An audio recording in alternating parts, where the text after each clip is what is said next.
TDP అధినేత చంద్రబాబు హైదరాబాద్లోని జనసేనాని పవన్ కళ్యాణ్ ఇంటికి రావడం రాజకీయ వర్గాల్లో చర్చనీయాంశంగా మారింది. ఈ భేటీపై జనసేన పార్టీ రాజకీయ వ్యవహారాల కమిటీ చైర్మన్ నాదెండ్ల మనోహర్ మీడియాకు వివరాలు తెలిపారు. పవన్ కళ్యాణ్, చంద్రబాబు వివిధ అంశాలపై 2.5 గంటల పాటు చర్చించారని వెల్లడించారు నాదెండ్ల మనోహర్. రాష్ట్ర ప్రజలకు మంచి భవిష్యత్తు అందించే దిశగా చర్యలు సాగాయని తెలిపారు.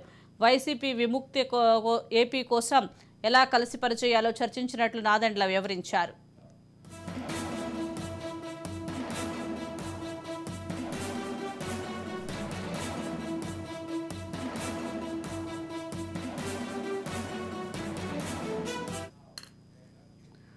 ఎన్నికలకు ఎలా వెళ్లాలనే వ్యూహంపై చంద్రబాబు, పవన్ చర్చించారన్నారు నాదెండ్ల. ఏపీకి చక్కటి పరిపాలన ఎలా అందించాలనే దానిపై చర్చ జరిగిందన్నారు.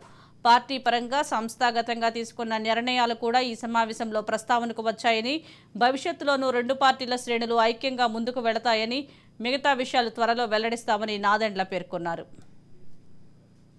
పవన్ కళ్యాణ్ గారి నివాసానికి మాజీ ముఖ్యమంత్రి తెలుగుదేశం పార్టీ దీర్ఘంగా 2.5 గంటల సేపు భవిష్యత్తులో ఎన్నికల వ్యూహం పైన ఆంధ్రప్రదేశ్ కి చక్కటి పరిపాలన అందించడానికి ఏ విధంగా వైఎస్ఆర్సీపీ విముక్త ఆంధ్రప్రదేశ్ కోసం కలిసి పనిచేయాలో దానికి సంబంధించిన వ్యూహాలు, రాజకీయ అంశాలు, అదే విధంగా పార్టీ పరంగా సంస్థాగతంగా మేము చేసుకోవాల్సిన కొన్ని నిర్ణయాలు, ఆ బలోపేతం కోసం దీర్ఘంగా చర్చించారు. తప్పకుండా ఆంధ్రప్రదేశ్ ప్రజలకి మంచి భవిష్యత్తు ఉండే విధంగా ఈ చర్చలు చాలా సంతోషకరంగా జరిగినాయి. భవిష్యత్తులో కూడా అన్ని కార్యక్రమాల్లో ఇరు పార్టీల క్యాడర్ నాయకులు కలిసికట్టుగా విజయం సాధించి రేపటి రోజున మంచి ప్రభుత్వం, మంచి పరిపాలన అందించే విధంగా